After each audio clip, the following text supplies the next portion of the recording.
arriver à cette agriculture industrielle, et à ça, je veux dire, les explications, vous les connaissez, il fallait nourrir à des prix plus bas, des quantités accrues, et notre agriculture industrielle, indéniablement, y est parvenue. Mais après, il y a les effets environnementaux, l'érosion, l'effondrement des abeilles, les perturbateurs endocriniens, donc en effets environnementaux et sanitaires. Y a-t-il une alternative? Alors, j'aurais envie de vous dire, il existe des alternatives adaptées à différentes régions, et je dirais, la façon de m'exprimer, ce serait inspiré par une discipline scientifique qu'on pourrait appeler agroécologie. Mais là, je vais vous parler, peut-être découvrirez-vous quand même que je suis un peu engagé, et peut-être me soupçonnerez-vous d'être agroécologiste, mais je voudrais surtout vous parler comme agroécologue. C'est-à-dire, l'agroécologie comme une discipline scientifique qui essaye de rendre intelligible le fonctionnement des écosystèmes agricoles, c'est-à-dire des environnements aménagés par les agriculteurs. C'est d'abord la reconnaissance du fait que l'objet de travail des agriculteurs, ce n'est pas la plante, le troupeau, le sol pris séparément. Non, les agriculteurs aménagent un écosystème qui n'est plus complètement naturel. Un bocage, je suis désolé, un bocage, ce n'est pas complètement naturel. On aurait essayé la nature, ce serait un marais, ce ne serait pas un marais, mais ce serait une forêt, une lande. Et donc ça a été aménagé par les agriculteurs. Remarquez, c'est déjà une bonne nouvelle. On découvre que dans l'histoire de l'humanité, les agriculteurs ont déjà été capables d'aménager des écosystèmes à la fois productifs et durables. C'est quand même une bonne nouvelle.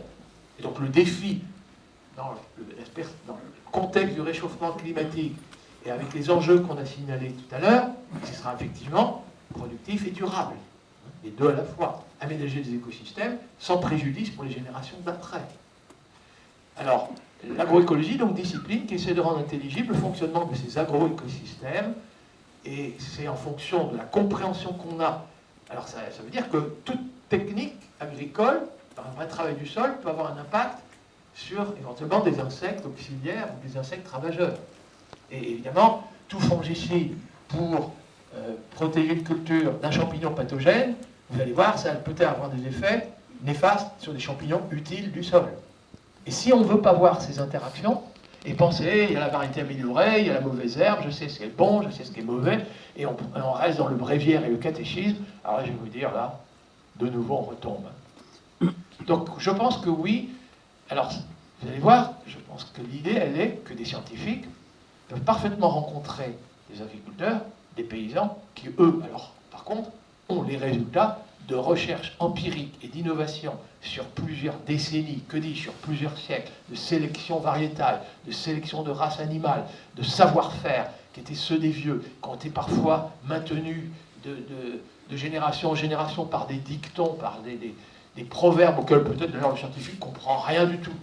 Mais on va devoir jouer vraiment une alliance entre ces savoir-faire-là, ces savoirs-là, et puis peut-être quelques variétés anciennes et races animales aussi, et évidemment une compréhension scientifique, celle des agroécologues qui, ça y est, cette fois-ci, ne vont pas être des agronomes donnant la norme, la variété améliorée, la mauvaise herbe, voilà comment il faut faire, s'il vous plaît, obéissez, pas des alternatives. Non, non, là maintenant on va essayer d'être tous intelligents.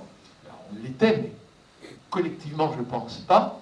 On était tous intelligents du point de vue microéconomique. Ce qui nous arrive, c'était, ça on verra dans le débat, ce n'était qu'une série de raisonnements microéconomiques justes. Beaucoup d'agriculteurs me disent, mais on a fait que ce qu'on nous a demandé. Et c'est vrai que souvent, ils ont fait que ce qu'on leur a demandé. Oui, le problème, c'est... voilà, pourquoi l'industrie demandait une matière première standard, quoi. Et pourquoi les grandes surfaces veulent des tomates et des pommes de terre calibrées. Si vous appelez McCain, il faut que votre pomme de terre ait la forme d'un ballon de rugby. L'épluchure, le moindre épluchure possible. Il faut quand même que les chips aient une forme bien ovale. Alors, il veut dire que quand vous avez des cahiers des charges comme ça, après, vous essayez d'obéir.